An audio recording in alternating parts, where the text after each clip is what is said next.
Welcome to another video from theplayersaid.com. My name's Alexander. And I'm Grant. And today is our June monthly debrief, brought to you fashionably late, as always, in July.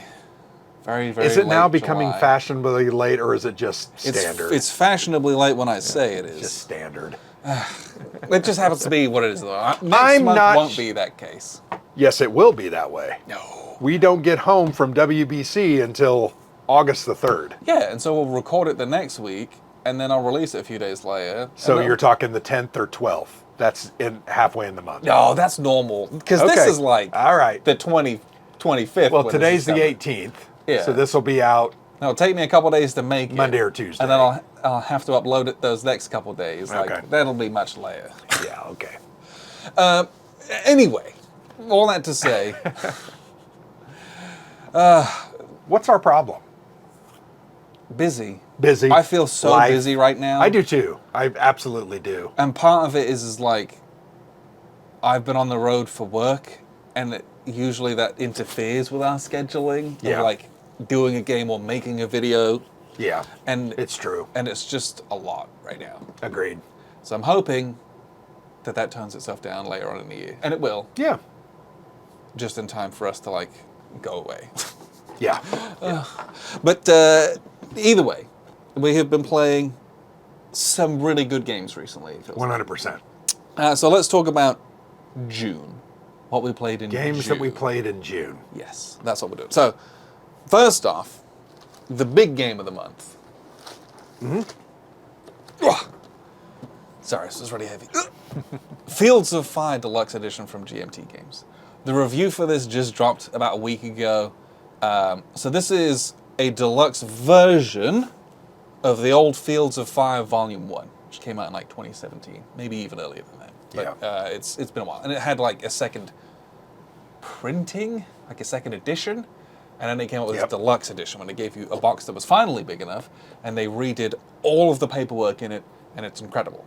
And I used this opportunity for having this, which is a really good on-ramp, to introduce it to you, practically speaking. You've heard me yapping about it. Oh, yeah. You got to play it. And I'm extremely grateful that we got to play it because this game is just that good. Yeah. It honestly is very, very good. So this is a solitaire game.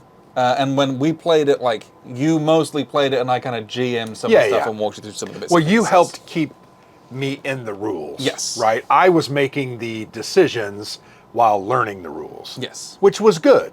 It actually helped me learn the game that much easier than had I slogged through that, how many page rule book? 50? I mean, more. More. I think it's a 96-page rulebook now. So now that I have had that crash course, I actually ordered myself a copy. Yes. From our friends at Noble Knight. Who sponsored this video. Yes.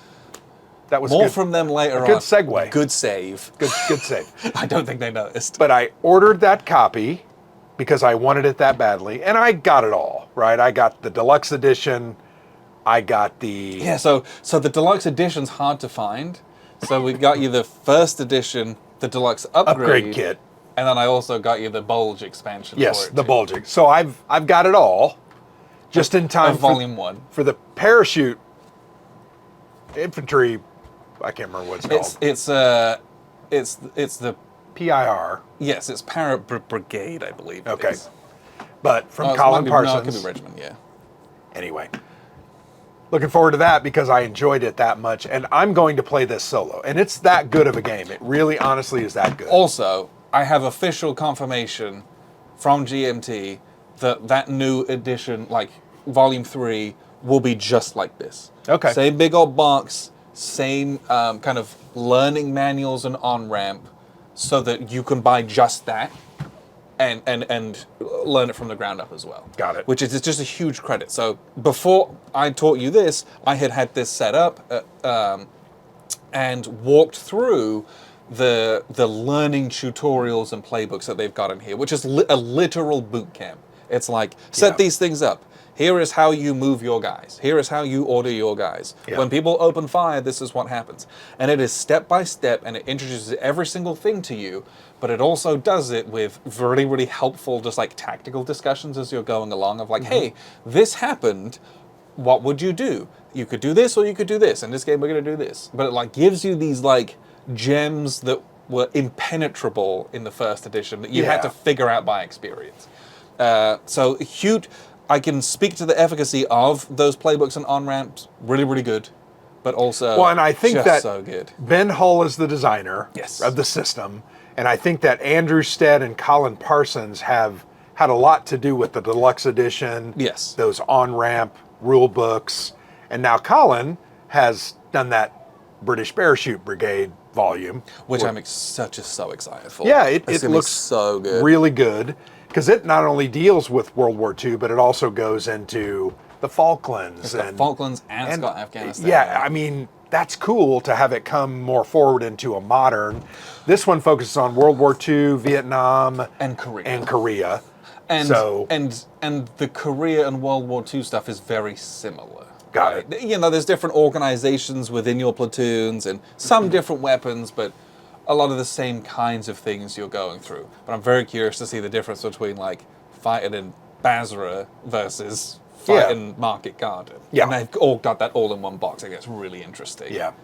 And I'm looking forward to the deluxe version of Volume 2, which is also in the works, which will be, again, it makes these more accessible. This is a lifestyle game. It's massive. You could play this forever. Yeah. But it also was behind this huge wall, and now it's not. And if I can get it, anybody can get it. Yes. I'm going to be honest. That was kind of the big one for June that we played.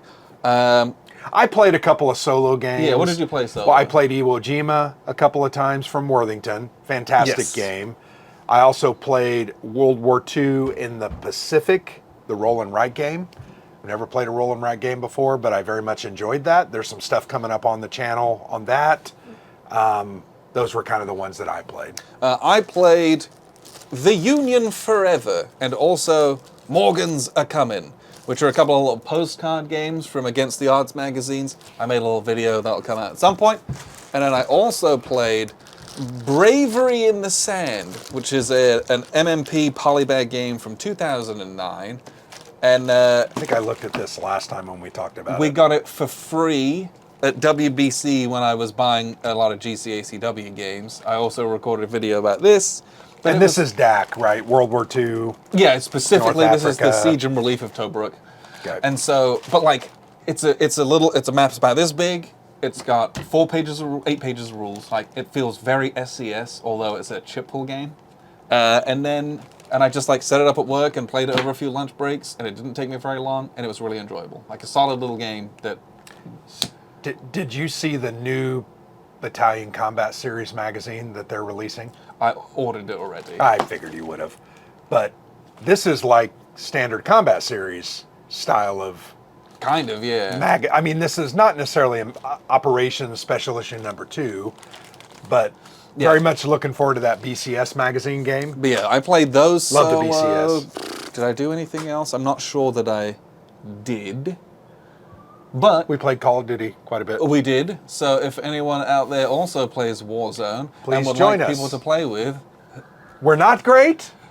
Reach out. We have moments. We have moments of greatness. We got people on the roster, and we need more. So I would love to have a squad of 4. I would. Looking forward to July, because July is going to be a big old month of gaming. It is. Yep. So, July we have a number of different things going on, but also, more importantly, WBCs at the end of the month. Yeah. So we can talk about that a little bit later, but I've got a rack of games that we either have played or will play. Yeah. So. It'll be nice not to have to say that when we shoot this the first week. Whenever that'll happen. Yeah. First up, we're going to play this cute little travel game, spoiler alert, Line of Fire Burnt Moon from Osprey Games. Damaged. This is a Line of Fire series, which I think is a new series that they're working on. It is, yeah. Effectively, this is an Undaunted style game. Yeah. It's from David Thompson and Trevor Benjamin, well, you may well have it's imagined. a similar system. This is a lane battler. I'd never really heard of that. But it's 5 static lanes that you're each placing units in to try to capture. Yeah. Based on the deck building of Undaunted. So you have the deck, that very familiar deck building, but just the tactical output is a little different. The combat's different. It's a very different game. Yeah, but if you've played any of those, very familiar. Little Yep. small package, Yep. really cute sci-fi artwork, real fun game. Well, and I just think it's so well produced. It's got that clamshell little clasp, and your decks are in here. It's just really well put together. Yeah. I was very excited to order this. This literally just came out last month, and we're going to play that this month. Yes, and there will be a full review on the channel when we do. Yep. So we'll put that over here. We're also going to play with the hammer. Mit dem Hammer is how it's pronounced in German. This is the back of the box. I've got it upside down. Thomas Münzer and the Peasant Rebellion. The German Peasant War in Thuringia. Yeah. So this is... This is such an interesting topic. Yes. I was so glad agree. and so excited to see this. There's a lot here. We've already played it. Spoiler alert. There's a lot to like here. There's some things not to like, though. There's not enough to like. Yeah. It needs more work. But I actually really enjoyed what it was doing. I very much did. When I think about this game, all I can think about is the possibilities of 100%. What it could have been. Because if this gets a second edition, yeah, it could be right up there. Well, and I think the rules just needed the work. I think because and we mentioned this in our video that's coming up, made the comment, it's like, whatever you want to do. If you want to do that, great. If not, don't. They got the stuff. Yeah, They got the rules. It's frustrating. But it's a very interesting game. This is a trick-taking card game with area point-to-point movement, and it's really cool. Very cool game. Never played a game on this. Never played a game on it. A bummer, honestly. It's got wooden bits. It just needed some more. It needs a little bit more in the oven. Yeah, which is turn that box around. a bummer. Yeah, but it was good. I enjoyed it. I really did. Next up, we're going to play All Our Brothers, the Battle of Solferino from Legion Wargames. This box is empty because it's set up right there. More to come from this, for sure. Legion Wargames, if you don't know, one of my favorite wargame companies. Chef's kiss. This is Battle of Solferino, Second War of Italian Independence. I say that like I know what that is. Well, you have to act like you know what it is. Oh, yeah. Just say it with brazen confidence, and they're like, wow, he knows a lot about history. You're like, don't look behind the curtain. Yeah. This uses a version of the blind sword style system. Yep. So if you've played any of those blind swords games at any cost, even something like A Most Fearful Sacrifice. Yep. The Black Swan system, Black Swan but it's system. ACW. Those kinds of sword. chit pull formation activation games, that's this. But the combat system you'll be very familiar with from Blind Sword specifically. Yeah. But it's a bit more pared down, stripped down. They don't have a ton of extra craziness that goes on in some of those games. But there's like a great amount of interesting history to learn. It's just playable too. And it's just a solid, great war game. Well, and I was impressed. I don't know the designer, Brian Armour, but I'm telling you, this is a really good game. And is this his debut design? I don't know. I think it might be, but if it is, he knocked it out of the park for a first game. Absolutely. But yeah, look forward to playing this and look forward to it being very good. Yeah. It was very good. Next up, I have a little smattering of these new Solitaire games from Worthington. And these are not open yet. You just brought these to my house. Yeah. Just got them the other day. I don't know whether I'll have time, but I would like to try and play one of them. Well, they play in 20 to 30 minutes, so... I agree, but also... You can set these up and... I've got something else set up at work. Well, I know. And then, we're going to WBC. So we are, yeah. But I'm like, this Shogun one looks very different from these other ones. Yep. Europe at War 1940 looks very familiar to and even this one 1942. looks different. The French and Indian Agreed. War. So I'm like... It has some similarities, but it definitely is a little bit different. But I like that they're branching out with some of these things, trying something a little different. These are really cute, fun travel war games. Spoiler alert, once again. And I look forward to kind of playing around with these, if not this month or July, in the subsequent months afterwards. And I've got copies of those as well that I will also be playing. Those are real fun. What I do have set up at work, and I know this might sound a little bit crazy, is No Question of Surrender. So like, I have a desk behind me in my cubicle, and this is a one-map, grand tactical GTS game from Multi-Man Publishing. And this is like It's basically a siege game, so it's really great for solitaire play because the French player is not doing a whole lot. They're just like repositioning forces and trying to shoot as much as they can. Bir Hakeem. Yes. Where is this at? It's in North Africa. North Africa, Gazala, I believe. Okay. But I'm not 100% sure.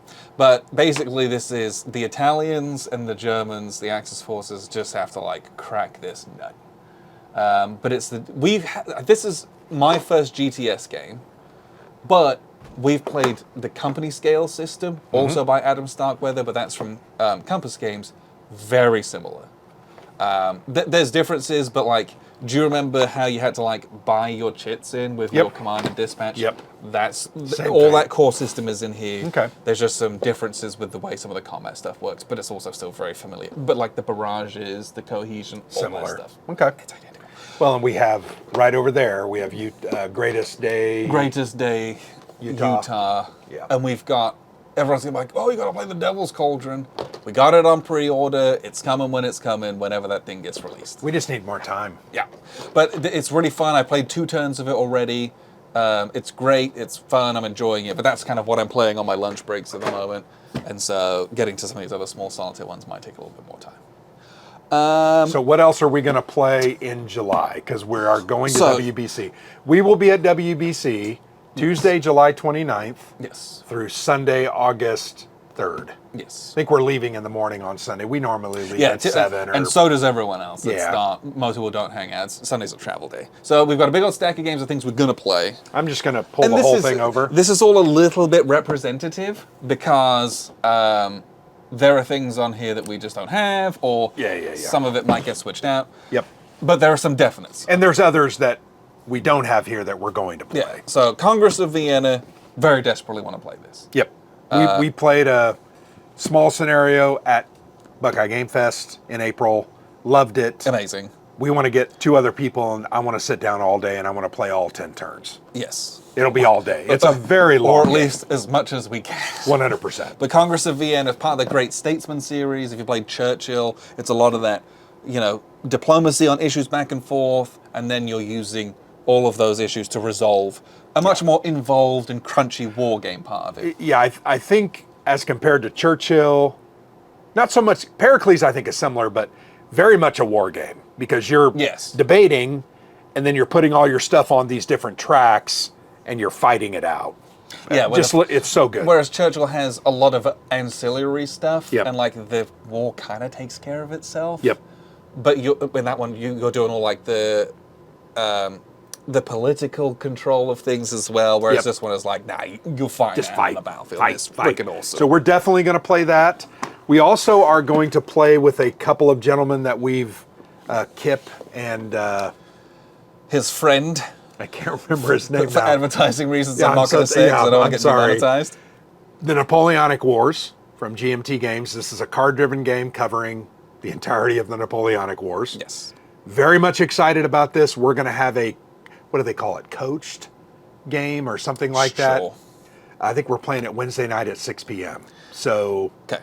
I'm not sure how far we'll get through it, but I'm very much excited about it. We're going to have 4 to 5 hours to play it. Oh, I mean, we're going to play. I will play as long as it goes. Yeah, I mean, I'm 100%. not- But it looks. This is one of those games. This is the Shelf second of Shame. edition. And this is Shelf of Shame game. Yes, and it's one that like we've seen them playing it. Yeah. Every year we've been to WBC. There is a tournament every year, and they're like, "Oh, you gotta play it," and it was just like, I want to play it. Yeah. It looks awesome. Yeah.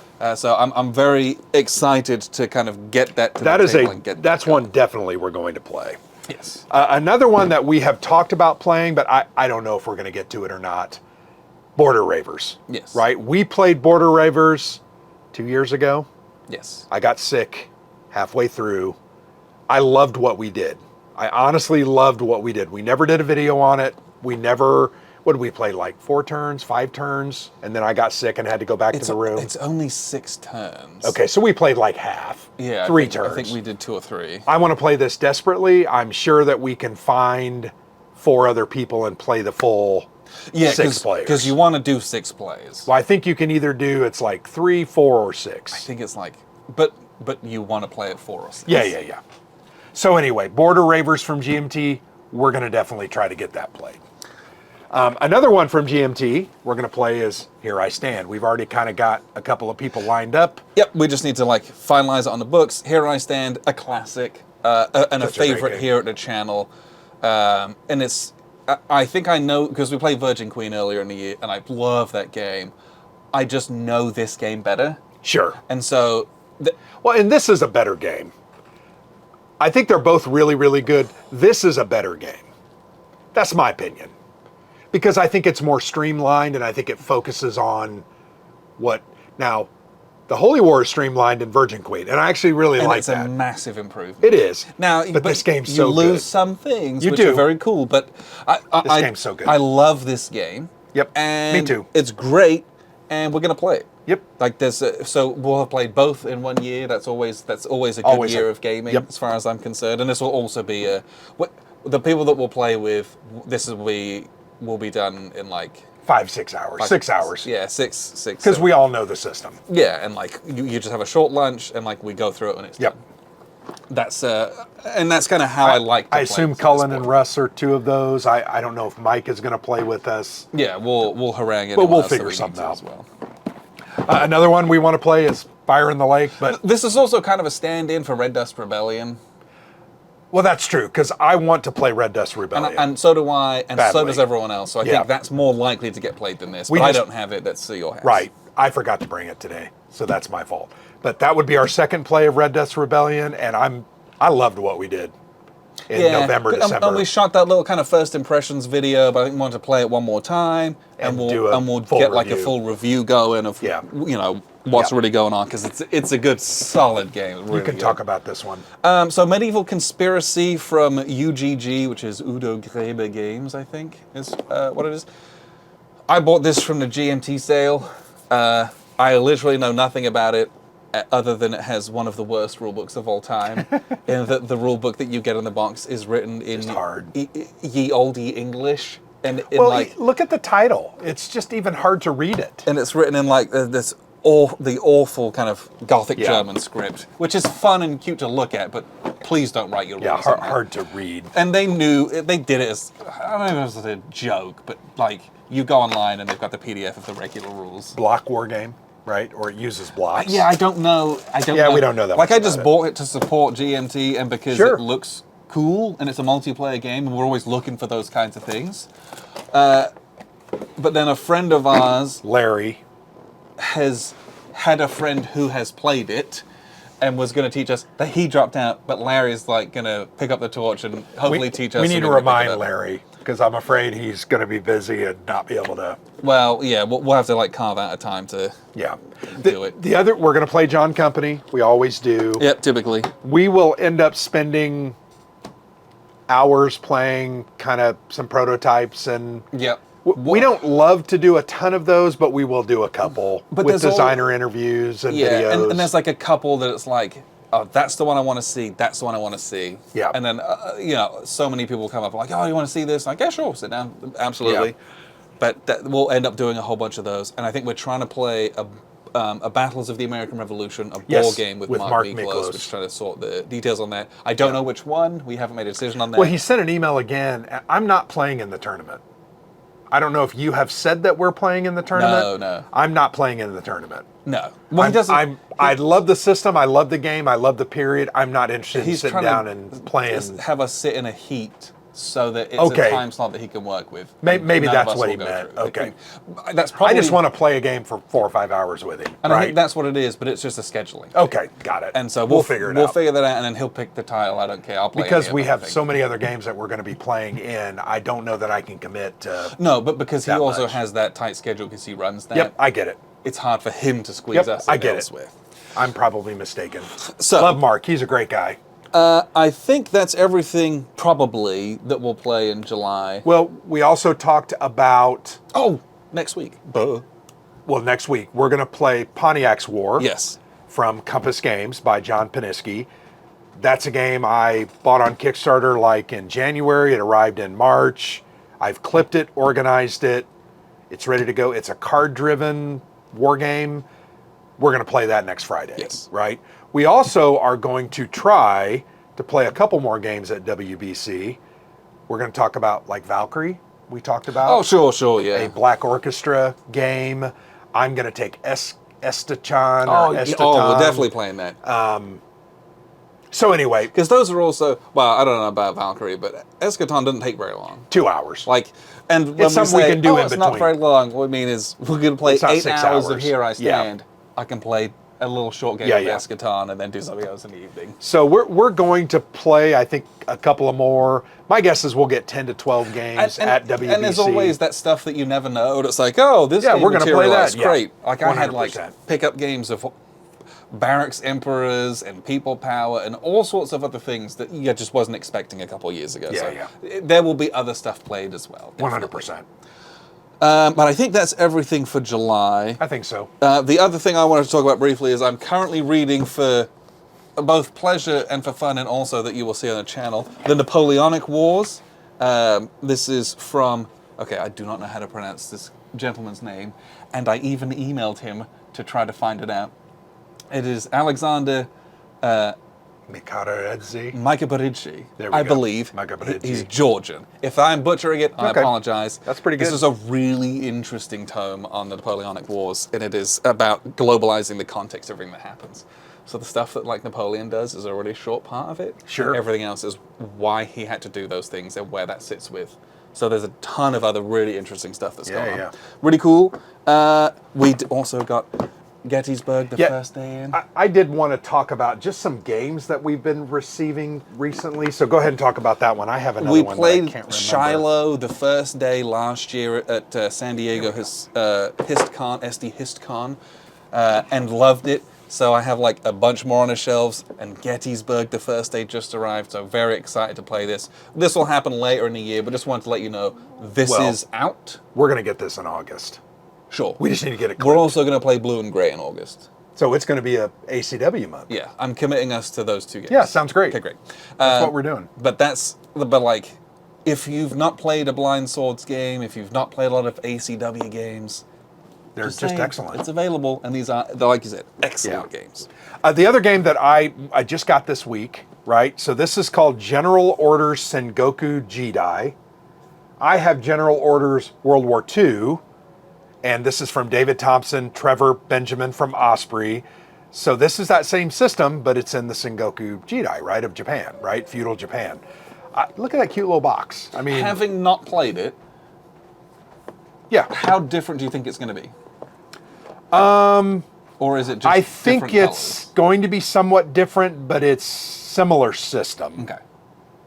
And I played that with my wife. I played General Orders World War II. We played it. This is an even smaller box than It that is. one, huh? Because this one has a lot more pieces, I think. This one, I think, is honestly a smaller, streamlined. Okay. This is a little bit bigger, although it's small. Right, I mean, it's tiny. But, I don't know, it's just cute, right? Yeah. So this is an advanced copy. They sent it to us, Osprey. They wanted us to play it and review it. I'll probably play it with my wife, and then maybe we can we'll absolutely get play to it, because it's like a 30 to 40 minute game. Let's take that to WBC. That's a lunchtime or an evening game. 20 minutes. Yeah. Right? 30 minutes. That says 30. That says 30. Yeah. It's 30. Your glasses are over there. But it's fun. It's just light and fun. We'll take that as well. Got that this week, and very much excited about that. I think the other thing we're going to talk about is you might have seen these dice towers here. These dice towers are produced from our friends at Neva Wargames over in Spain.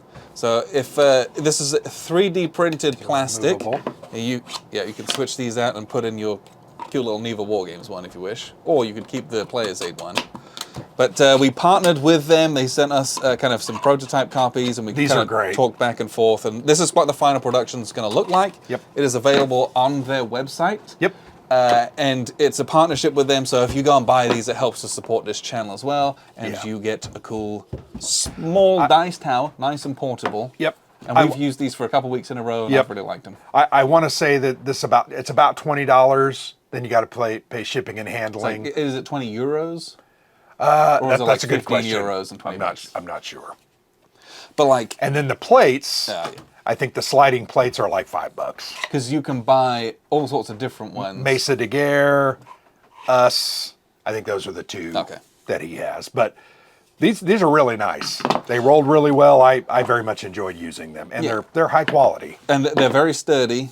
Yep. They don't fold, which is nice. But they're small. But like, yeah, I'm really happy with what they did. 100%. And they come in all sorts of different colors. Here we've got the red and the blue. I think you have a green one. I do. Yep. But that, it's just something that we're trying to like branch out. They reached out to us and like, hey, so we kind of partnered with them to do this to, reach you guys and get you stuff that you want. So if you like to support the channel, you can always really go onto the website and buy these. Very nice.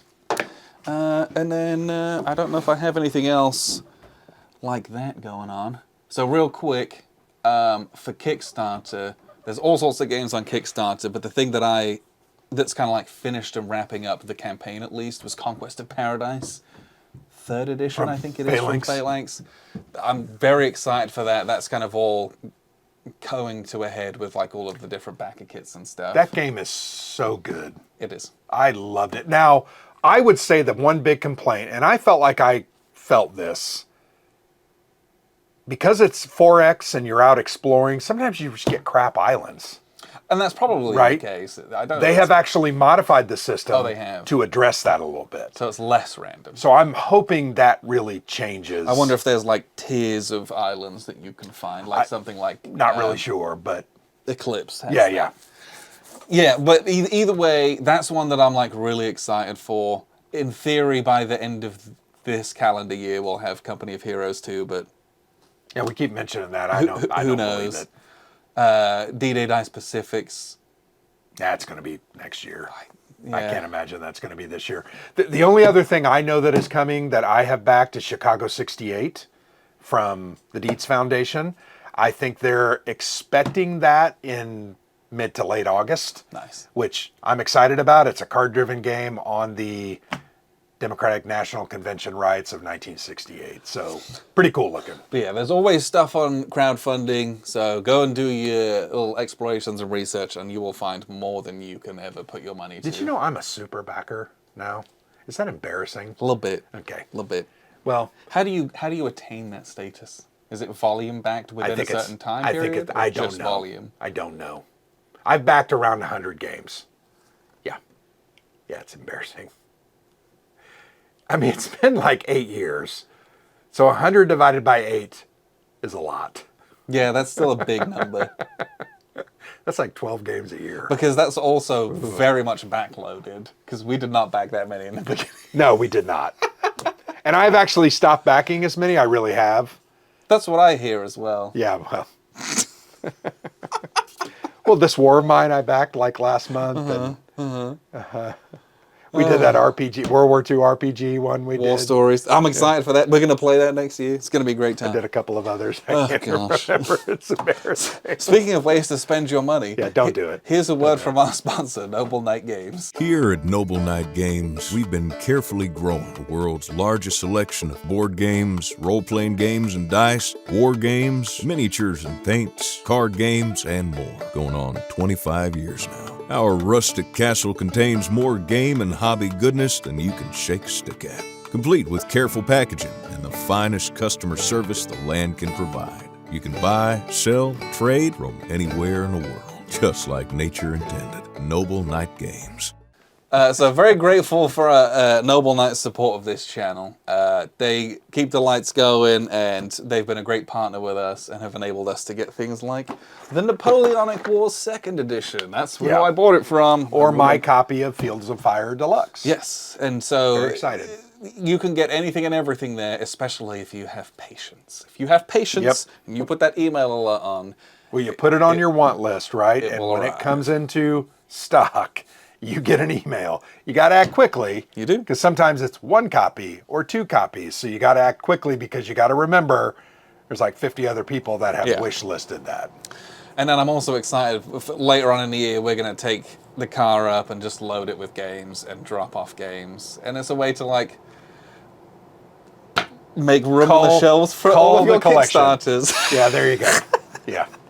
So yeah, they provide an awesome service, and I love, that they have and are able to like have a great business and employ a lot of good people there as well in supporting our hobby. They're growing so much that they had to do an expansion recently. So I'm looking forward to seeing that literally had warehouse. to build onto their warehouse. Kind of crazy. Yeah, pretty crazy. But yes, really appreciate their sponsorship. Today we are doing a topic of our own choosing. Typically, Forget the patrons. I leave that up to our patrons, who are also really grateful for the support of our channel. But today we want to talk about travel games.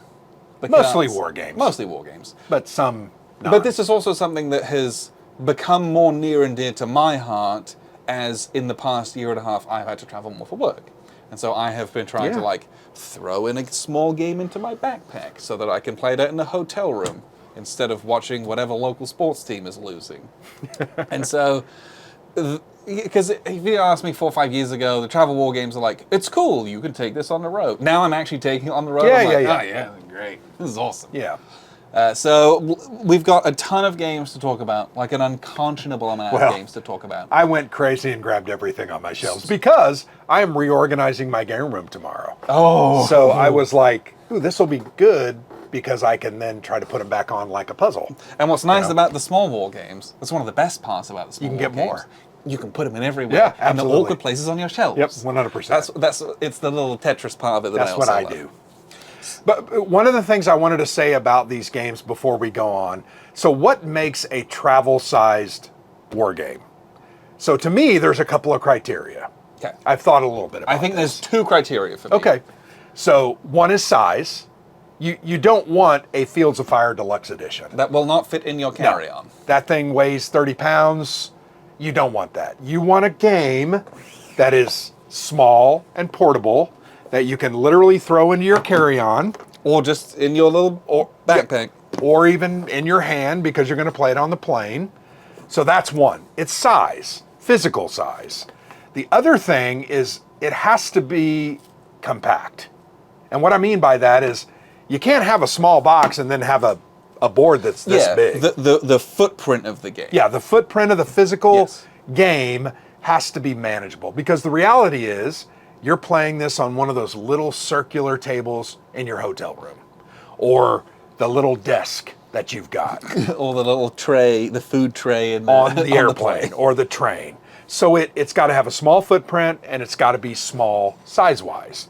I also feel like it can't be a 3-hour game because more often than not, when you're traveling, you've got other things going on. You don't have time to sit down and play a 3 or 4 hour game. It's got to be 30, 40, 90 minutes at the most because you want to be able to play it and then go about. I don't want to sit in the hotel room and play the game that I'm supposed to be at a conference at. Sure. Right. I think the first 2 things are important to me. Yep, the game the third length is not. less important because sometimes you do, like if you're away for a week, you're like, yeah, I can play 30 minutes a night, right? That's less of a concern. Now, what you will typically find is these small format games are typically shorter. Yeah, 30 to 40 minutes. Just because if you're making a small game, it's rare that those games take a long time. That's usually not what people want when they want a little small game. Mm-hmm. So most of these aren't 3-hour games, but if there was one, I would still count it as a travel game. Sure. Yeah. So anyway, those are some of the criteria that I thought of when I was thinking about these games. So real quick, we just got these in, but there's also and I've got- 1942 Solitaire and War of 1812 Solitaire. So these is a new-ish line of games. Just started coming out last year, I think. Yep. And I also have Operation Dragoon. Oh, that one at too. home Yep. From So them. these are, I think also, a lot of these are going to be Solitaire. Yes.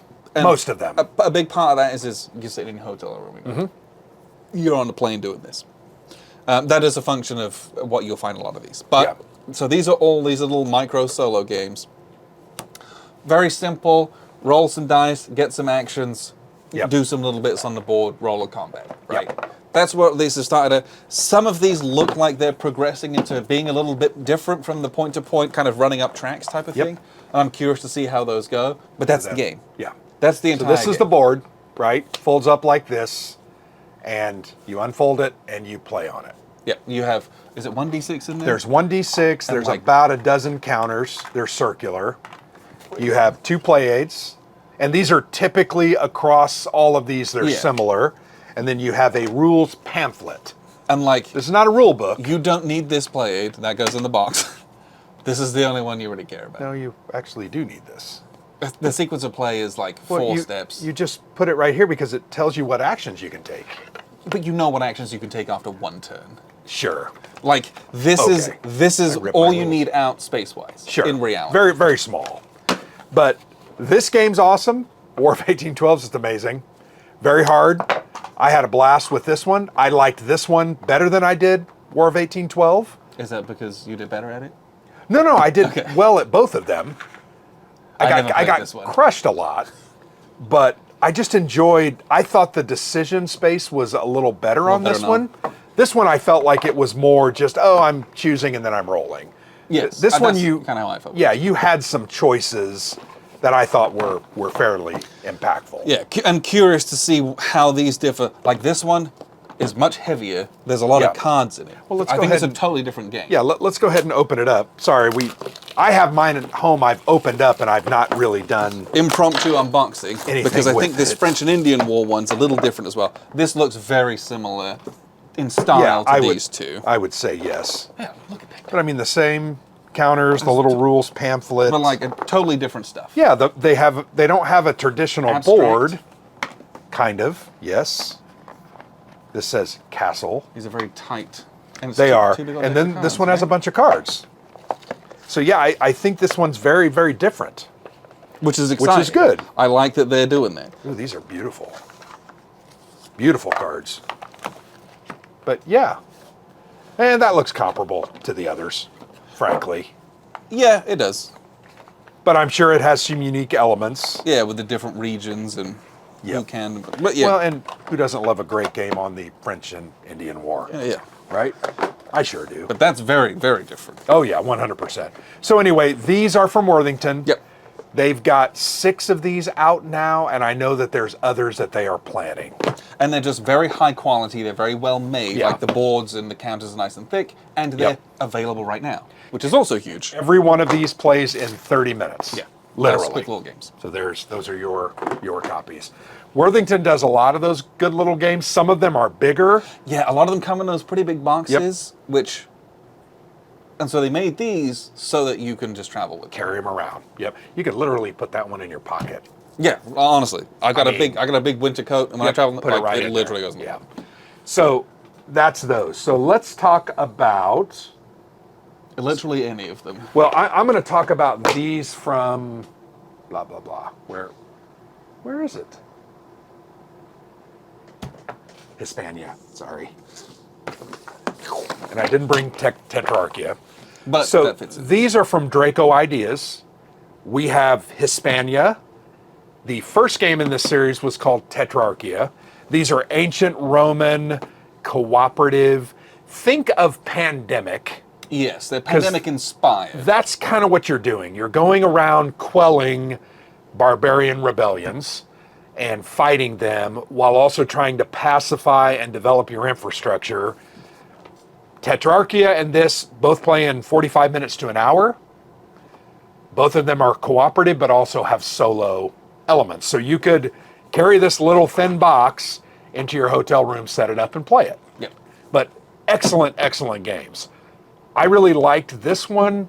I love Tetrarchia, but this one I think took the game to the next level. Yeah. There's a little more variety. There's a little more options. This is more modular. You can say, well, I only want to get $4 per turn. Yeah, the difficulties that can- you can ratchet or not ratchet. But excellent, excellent games. And what's nice about this and Tetrarchia as well is you play on your own. But Yeah. if you happen to have a friend, then You play can too. do cooperative, yep. Scope Panzer, you have not played this. I played this with my wife. One of the reasons I think this is on the list, other than the fact that it's tiny, right, is this game, the board is made with cards.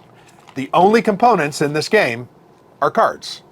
That is what is in common with all of these Scope series games. It's a deck of cards. There's a U-boat one. There's a couple different. This is an excellent game. You have cards that you make the board with, and then you have unit cards. And you are literally trying to move from one side of the board to the other while trying to deke out your opponent, defeat your opponent's units. It's just a very well put together game. This is also and the system. coolest insert I think I've ever seen in a game. Oh, it's very cool. Like it's like a tank. But it's got like it's the trees and then the tops of the trees, Yep. and it's like the tank is looking at a tank, and they've got Yeah. the perspectives in here. That's really cool. But this was a great game. My wife played this with me last summer and very much enjoyed it. It uses a very novel combat system where you have another mini deck, and you literally have a certain amount of misses and a certain amount of hits based on your skill level and your unit's abilities, and you literally shuffle those up and you pull, and it's just fun. And this one is a 2-player only game. Yes, this is not solo. It just says 2, and it doesn't say. Yeah, solo, so. but you could play this with like your wife or a friend or your kids. Yeah, you take that on a family road trip and Yep. you can play it. So the other one, like I said, is Tetrarchia. I very much enjoy that system. Do you have some over there? You want me to keep going? Let's get 13 minutes out and Iron Curtain.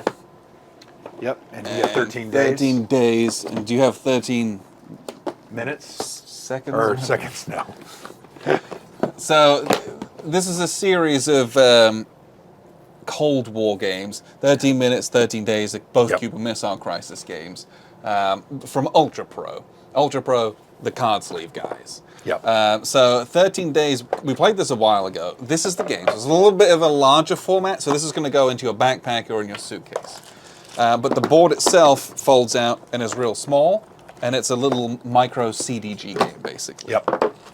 But this is the size of the board, so it's almost just like the same size as the box. It's a little bit bigger. Yeah. That's the board, it's a few spaces, right? It's not huge, this can go anywhere, no big deal. And you have a small little deck of cards that you're going to use, CDG And some wooden style, bits. and then some wooden bits that go on. And it's this, this is a one of those Twilight Struggle style games. Well, it's area where control. Area influence Yep. to put the guys out, and then you're trying to counter me, and I'm trying to put them in to influence these different, whatever they call them in this game. Domains or something Domains like that. or Nexi, and then at the end of it, you've built this kind of like crisis deck of the cards you were throwing away, and then Yep. that can come back to bite you, and everyone blows up, and you will lose. This game is the basis for Mark Herman's Fort Sumter, Yes. Red Flag Over Paris, that kind of series of And this games. is just such a slick game, and it's a very Yeah. cool topic. Yeah. The tension that ratchets up in the game, you're like, yep, Cuban Missile Crisis. Yep. It just works so well. And literally that game plays in about 45 minutes. Yeah. Now, this game is called 13 minutes, and it's not just a novel title. It literally plays in under 13 minutes. Yeah. This game is very fast playing. It is very travel-friendly game. You literally have five or six cards and some wooden bits. This game uses that similar concept, but it just faster. Yeah, playing. it removes the board and abstracts some things, so it's just this tiny little thing. Yeah. But again, this is the rule book. Yeah, so this is it's a 2-player game. I think there's a solo mode. Nah, it's 2 players. Doesn't look like it now. But we played this, I think we played it 4 or 5 times in one evening and just had a blast with it, right? It's just solid. What? There's a campaign version. Do you want me to read the campaign Oh, rules I to don't- you? Play a single game to find a winner, or for the campaign game, keep a tally of the score until one player reaches 13 prestige. There you go. If you trigger nuclear war, you lose the full campaign game immediately, regardless of your score. So you just play it. It's just like, You just play it play it a 13 few times. times. Yeah. Iron Curtain is by the same makers. I think I put this game on the list, once again, not just for the size. It is really just cards. The cards represent countries. You're putting those out, and then you're putting your influence cubes And it's a little out. pendulum track Yep. of points. Very good game. We played this at Gen Con. Very long like time 5 ago. or 6 years ago. I bought a copy because I really had a great time with it. But the designers of this are Daniel Skold Peterson and Asger Harding Granerud. Yep, that's Right? what we're going to go with. Butchered their names. But they are excellent designers, and these games are just fantastic. Yeah, they just, very much enjoyed They those. just knocked those out, and that's their consistent theme. So if you like a Cold War looking game, Yes. those are going to be great for you. I want to cover some games from Salt and Pepper Games. Salt and Pepper. Not the band, but I think I brought 2 of their games. I think they've had 5 or 6 that have come out so far. Did they do Marquis, or is that not them? No, that's a different. Okay. Resist is kind of what Marquis is, just this is Spanish and that It's French. is French. Okay. Salt and Pepper Games is a trio of designers. Have you played this? No. We played this one. We played this one a couple times, yeah. Yeah, we do that. Yeah. So, The Hunt is a 2-player game, and this is one that also has it's hidden blind information in it. Yep. So one of you's trying to run around, and then the other one use the Royal Navy trying to Hunt them down. basically hunt them down. And it ends in the Battle of River Plate, in theory. But this is a really, this is a big game in a small box, is what I would say. Yeah, and I did want to, go ahead, keep talking. It's so you've got it's like a big, small, it's not big. You got this hex grid. I mean, and, here's the board. Yeah, and also fantastic artwork from this company, by the way. Yeah, Albert Montes, I think, is the artist. Yes. Big old beautiful cards. This is a card-driven game. That's what it is. Yeah, and so but it's a case of you're trying to move your ships around, trying to search for the Germans they have a main pocket battleship that they're trying to keep away from you, but The also Graf Spee. Yeah, the Graf Spee, and then they've got I think there's a U-boat and then a refueling ship or something like that. And they have a little plane that can fly around. Yeah, and so they're trying to duke you and hide where they are, and then you're just trying to search the map and find them. And so you get into the cat and mouse part of it. You really don't have all this information, but you have a very limited period of time to do it. But also there's a countdown for the Germans. There will come a point where it becomes untenable. Yeah. But it's a really tight little tense game. This is also a basically must-be 2-player game because of the hidden nature of it. I don't think there's a solo module, but even if there was, you lose so much. I wouldn't. That's not for me. And this is designed by Matthias Kramer and Ingen Kunter, who is his spouse. Yes. We met them at San Diego Historicon 2 years ago. SD Hiscon. Great game. Love it. This is very portable. The other game from Salt and Pepper that I want to talk about is Resist. This is designed by David Thompson, Roger Tankersley, and Trevor Benjamin. This is a very unique game about the Spanish resistance during 1939, the build-up to World War II, right? I'm trying to... Franco. It's post-Franco, isn't it? It's the post-Civil War. So the Civil War's ended. And this is resistance to Franco's regime, right? Yes, but there's 2 different periods that it covers. Really? Okay. Yeah. Anyway, it's been a while since I've played it. This game is totally based on cards, right? You create, the mission deck is created with cards, and then you have a bunch of different agents that you can draw out. You'll figure it out. You'll look at it. It ends in 1952. There you go. So it goes beyond. Yeah, it's post Spanish Civil War, and you're resisting Franco's fascist regime, which is pretty cool. But this one, you have guys that have special abilities. These are your agents fighting against these missions, and the missions have different requirements, and they give you different victory points. Ultimately, what you're trying to do is accumulate the number of victory points that is required by your scenario to win the game. The thing about this game is it gets harder and harder. As you do more and more things, you get infiltrators into your deck, and they start gumming up what it is that you can do. And once you get found out, and you've got so many infiltrators in your deck, you're done for. This is a solitaire game. It's not 2-player, but this is an excellent game. I played it solo. I did a video for it, and then this is my copy that they sent me after doing that. But Salt and Pepper also has a couple of other games. Onoda is one I did some content on. I did not bring It's all small. It's the same size. Right? They actually have this standard box. This is the size they do. Which look, this is weird.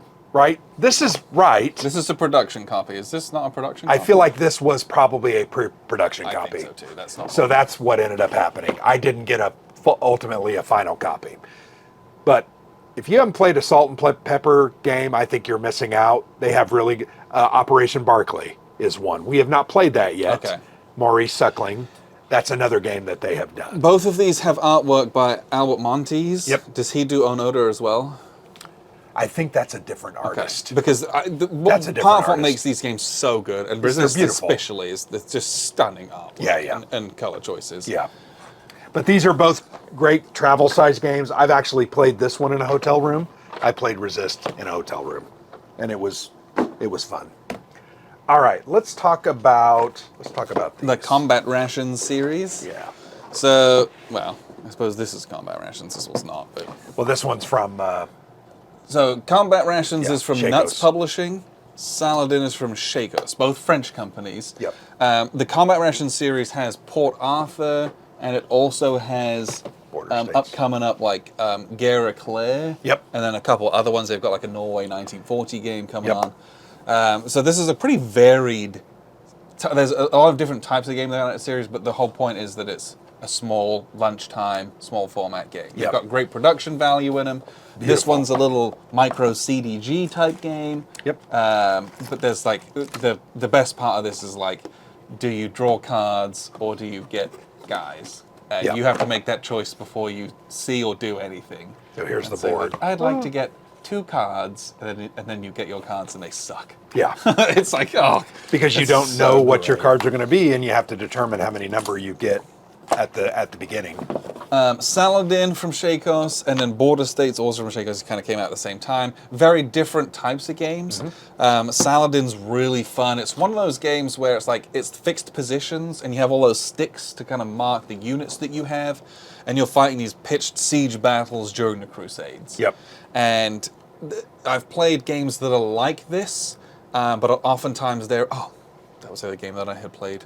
Oh, well. But they're like, so the Worthington book games are kind of like this, and instead of like removing sticks, you just like cross them out. Right. It's not quite as entertaining, but Yeah, yeah. this is a really great game. If you ever watched the movie Kingdom of Heaven, these are the Kind of two- what that is, yeah. Yes, specifically, at least one of the battles is from here.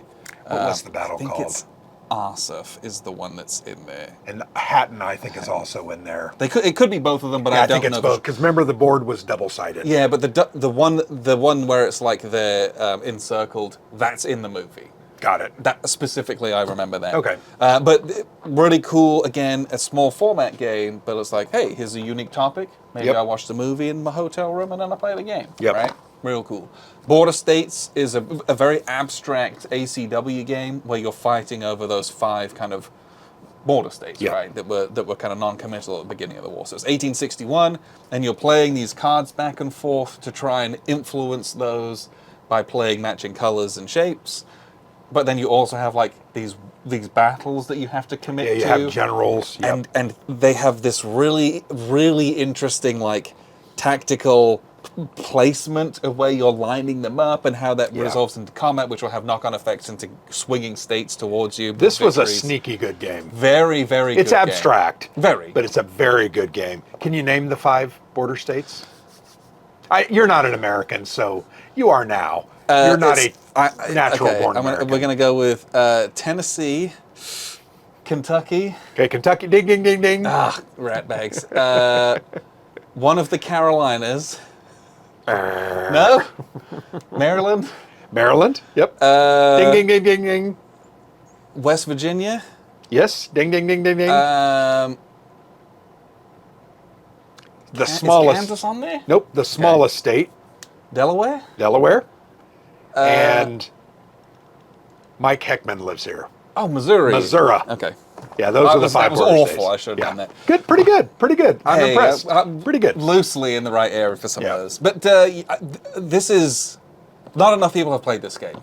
I would agree with that. Like this was a It's very Kickstarter where good. they released them It both was. together, and this is just... It's a 2-player abstract game. It doesn't take very long to play, but there's a lot of thinkiness to it. Oh, yeah, It's got some really 100%. cool stuff to it, and Well, I think my favorite I part. really enjoyed it. I think my favorite part were the different cards and the abilities that they had, and how you had to leverage those into the combat mechanic to ultimately be able to put your influence out and win the states. Just very fascinating. Yeah. Because winning battles led to those states leaning more towards your side. Yeah, or losing Confederacy those or battles. secession, or the Union. Yeah. Yeah, I just these are like really solid games. Very like 300. I mean, Yep. And these are all two-player games, so they're probably a little harder to play travel, but you're going to have to find that friend that you're traveling with, or your wife, or your children. You take it on that family reunion, right? Yep. So someone's going to play it with you. Yeah. Great game. The other comment I want to make about those combat rations, we did not like Port Arthur. No, it was not for us.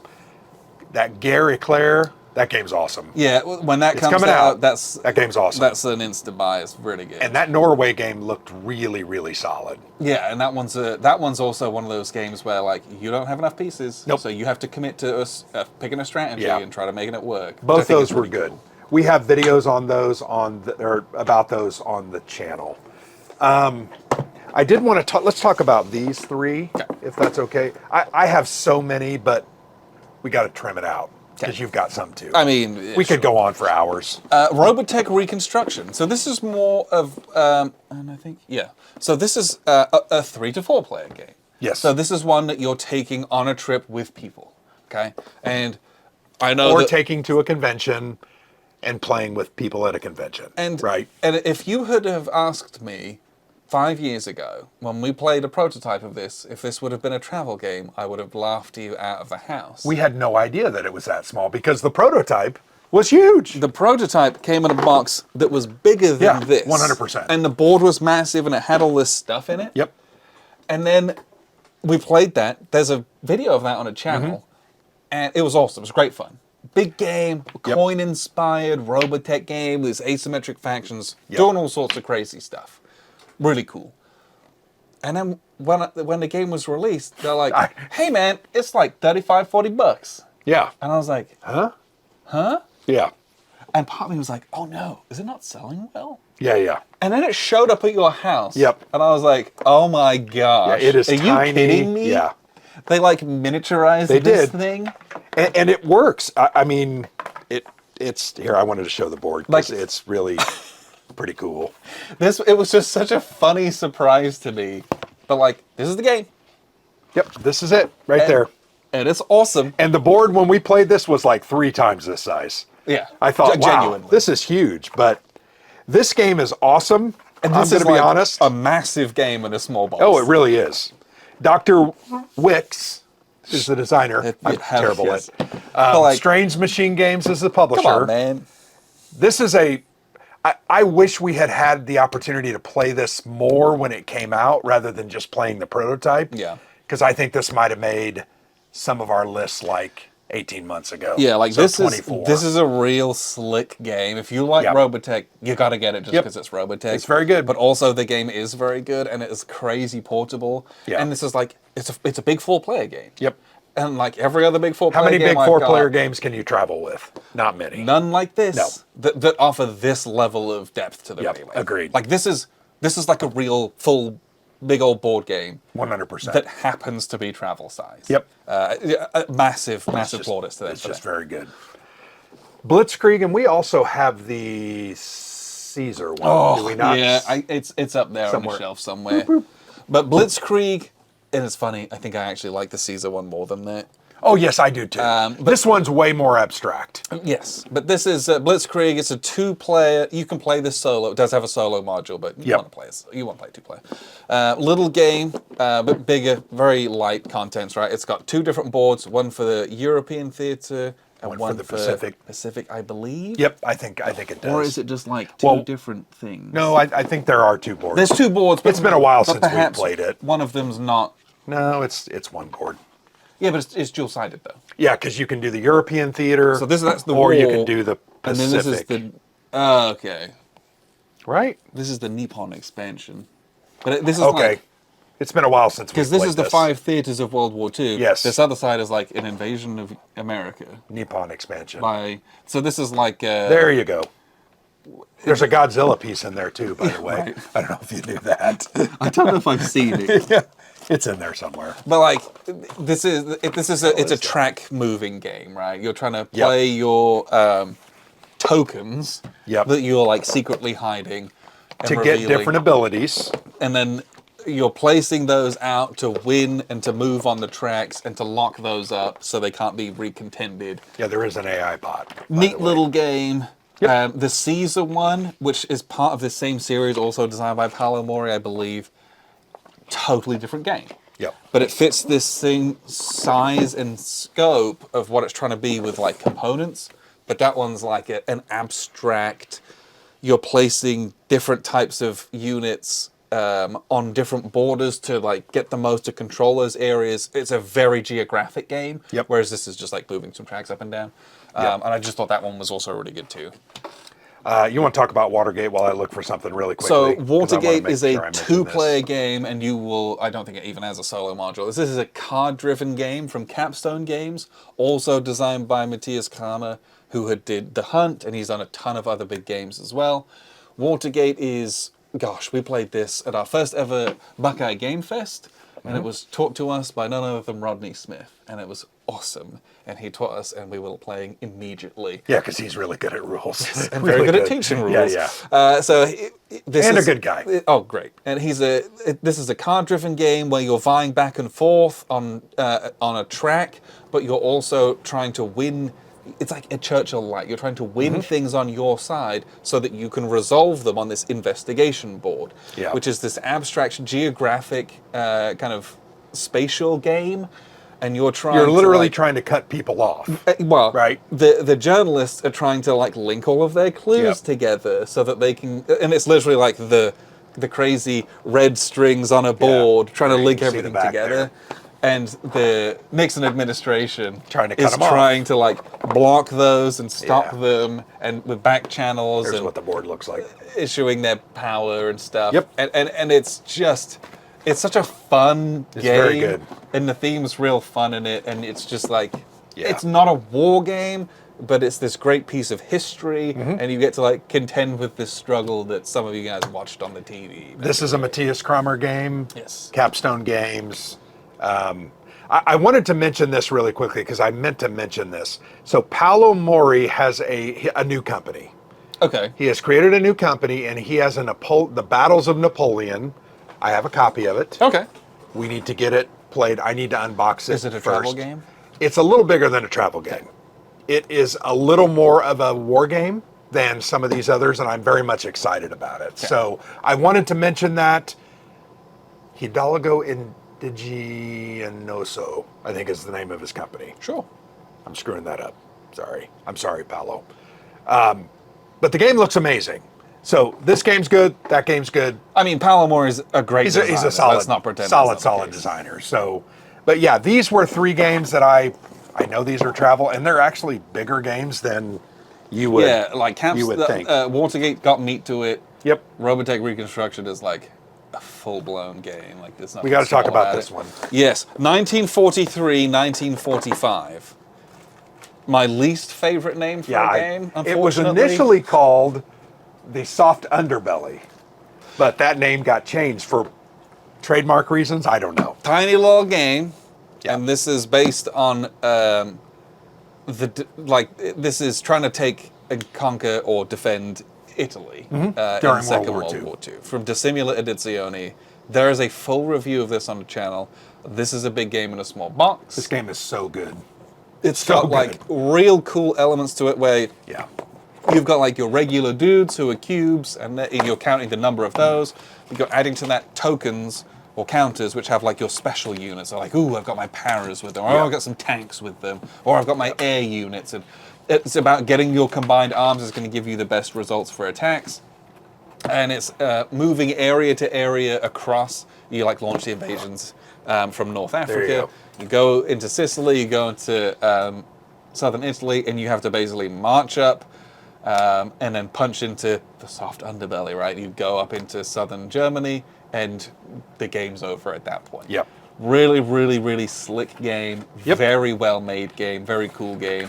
You have that little kind of event action economy where So very you good. have a very limited amount of those, and some of them are really, really important. Yep. But And you've you got can to only pick and choose. And you can only use them once each during the game, with the exception of the German player, who can actually get at least one of those back. Yeah, but he has to use an event to reclaim some, and so it's not a total Yeah, freebie. that is such a good game, but it's a two-player game. Yeah. There's not really a solo option. So I wanted to talk about a couple of these, and you already did talk about a couple of these. You know, you little mentioned postcard travel-size game. Yeah. games. These are postcard games, right? This is the ultimate travel game, right? Yes.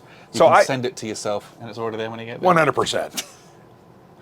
I played Rattenkrieg when I lived in Brownsburg. We had been doing the blog like a year. I played this game. I cut out the little counters. I played it, had a blast with it, wrote a review. That review has had the most views we've ever had on the blog of one post. I don't know why, but this is truly a travel-sized game. You just need to bring a couple of six-siders. Everything is on that card.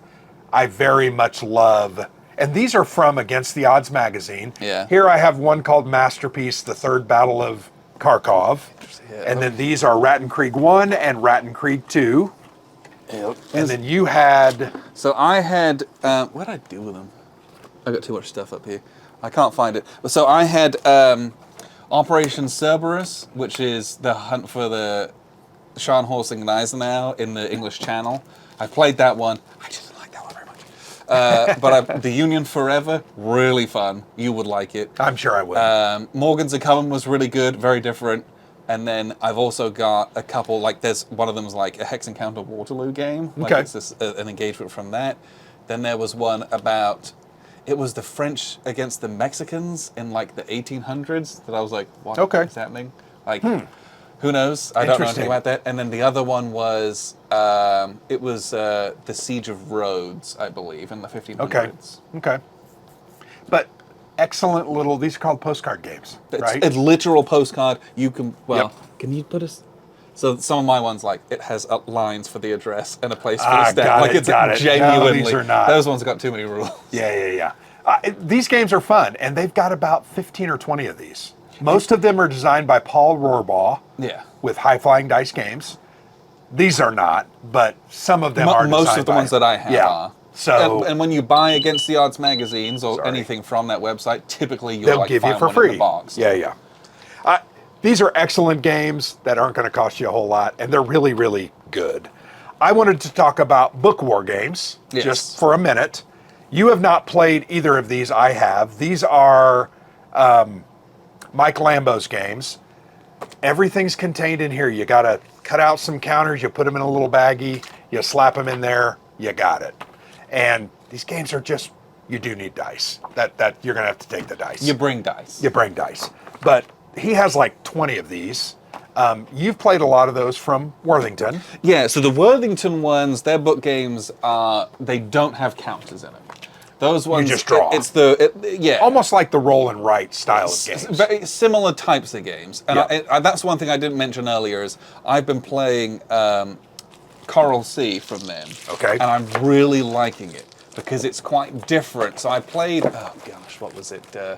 Hunt for the Bismarck, I think it was. Yep. And that one's just like driving around trying to find a Bismarck. And you get into some fights and you shoot some dice and then you got to go find them again. Yeah. The Battle of Coral Sea has elements of that, but it's more fleshed out. There's more to it. It's in my bag upstairs because I've been taking it back and forth Yeah. to work in it. But it's a step up from that Hunt for the Bismarck, and it's really good. Like, because your carriers, and so you're moving your carriers around, but then you also have to deploy your air fleets to try and Okay. find them. But you also have to like decide how much you want to reserve for cap. And so when you get you can attacked, defend yourself. how many guys did you keep for defense? How many Yeah. guys didn't Combat you? air patrol, right? And like they're doing the same thing based on like events that you roll. They're like, hey, they have this much camp and this one. And so then you get into Yeah. these big fights and you can take aircraft damage, you can take bomber damage, you can take hull damage. It's just a much more fleshed out and much more interesting and dynamic game than Bismarck. And I'm really liking it. It's very cool.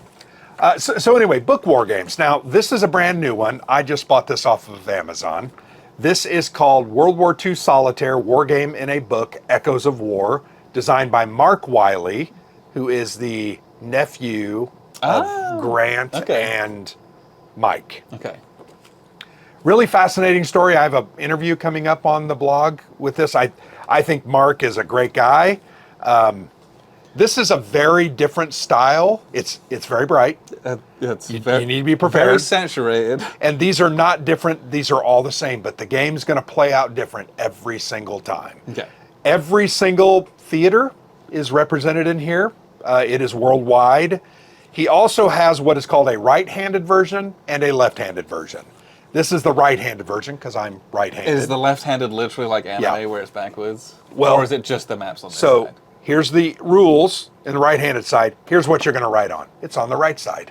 If you get the left-handed, this is going to be on this side because you write on this side of the book. Honestly, that's pretty cool. Yeah, kind of cool. That's very thoughtful and that's kind of Yeah, awesome. so I think Mark has tried to do that, and I'm very excited to play this. I have not played it yet, but 100% a travel size war game. These are probably the last ones I'm going to cover. I'm going to forego because We could go on forever. we could go on forever. If you want to help me hold just a couple of these. Now, this is a specific series that I've loved. We've played about 3 of these games. These are the Battles of the Old Northwest series from High Flying Dice Games.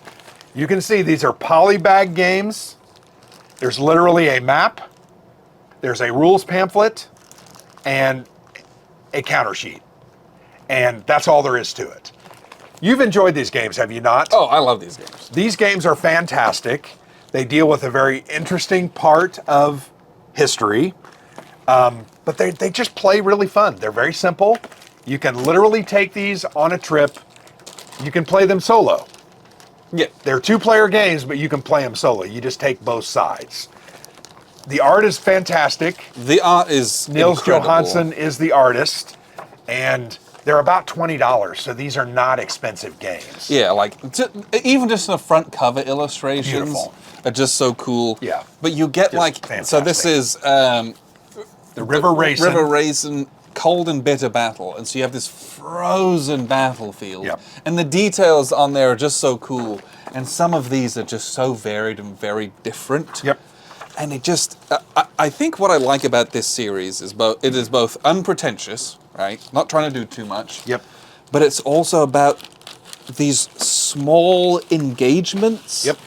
That are very, that they're forgotten about, or like, Yeah. but like this is like, hey, there's a few plaques at a state park an Oh, hour yeah. or two away. 100%. Like, there's nothing quite like engaging in local history. Yep. I love that, but then this is also like, it's weird to describe it this way. I hope this isn't going to come off the way that it might sound, but these games feel intimate.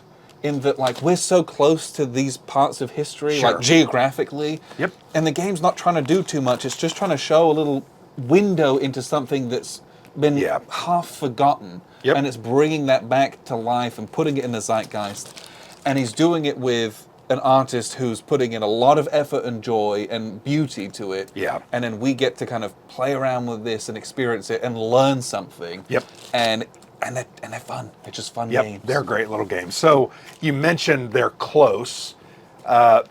Kekionga is in Fort Wayne, Indiana. That's literally an hour north of your house. Yeah. Hour and 20 minutes, give or take. St. Clair's Folly is in western Ohio, just over the Indiana-Ohio border. I did a from cover to cover on this one, the War on the Wabash, because that's what this battle's about. And I'm gonna get out the map for Tippecanoe, because this series does so much. Yeah, this is cool. This is one of the coolest maps I've ever seen in wargaming. Okay, look at this. This is like it's a landscape. Yep. Like genuine landscape. It's hexes with a hex right? imprinted over it with the different distances based on the thick Colors. lines on it. And there's the colors in there. But like, so many games. I don't want to say it's sterile playing from up north, from like a bird's eye view. Yeah. But like, this is like walking around in the bushes and the shrubs and the trees and hiding behind things. It gives you a literal different perspective, and so you look at this battle differently. And I just think that's so cool that they did this, because I remember when you first got this, I was like, immediately sold. Oh yeah. Like, Yeah. what a cool design concept to have put in, and for the artists who have been on board and done such a cool job with just doing something different. Yep. And this, and you know, High Flying Dice, Paul Rohrbaugh runs the whole thing. Yeah. And you buy it from him, and like, he's made these. Yep. Like, he can offer that kind of Yep. And there's nothing experimentation. there's nothing pretentious about these games, right? Just like you said. You have a deck of cards, you flip the card, hey, you get to go. You Yep. do this many actions. That is the pips on the card. Yeah, It's really, you have to bring a deck of cards to these. very highly travelable games. Yes.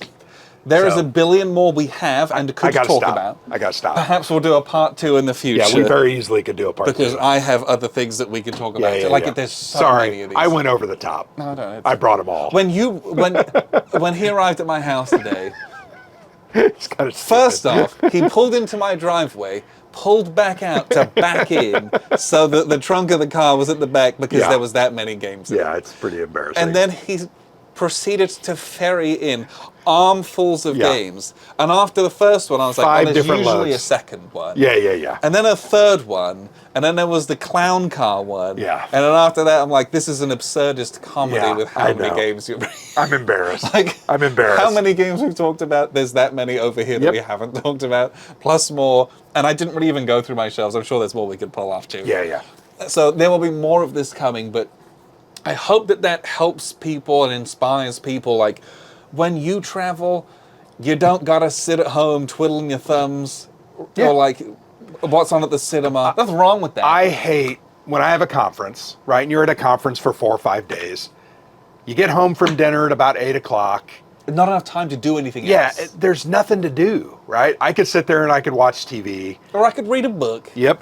But Or I could play a war game. I can play a war game. I have adopted, I take these war games. I played this one at a conference last month. I played other games, Corvette Command from War Diary Publications. Night Fighter Command. Yep, I've got that one, but I played I this ordered a copy as at a well. conference in, did you really? You bastard. In Pittsburgh, I played this, and it was fantastic, right? But there's so many of these games you can discover, take them with you, play them, learn history, do something that's way more valuable than watching Monday Night Football of teams that you don't care. You can do both. Yeah, That's you the can do best both. part, That's true. You is can that do both. You could be playing a game And watching the football game. and Yeah, watching it's true. the Denver Broncos and the Pittsburgh Cincinnati Steelers. Bengals. Yeah, whatever. Cool. Yeah.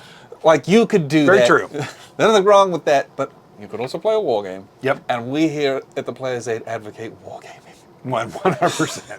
So let us know 100%. what your favorite travel games are, or things that you have traveled with. Maybe things that we haven't talked about. I would love to hear what you guys are taking on the road. And with we'll you. probably buy them. Yes, it is very likely that that's the case. Yep. But appreciate you very much for tuning in. I'm Alexander from theplayersaid.com. And I'm Grant.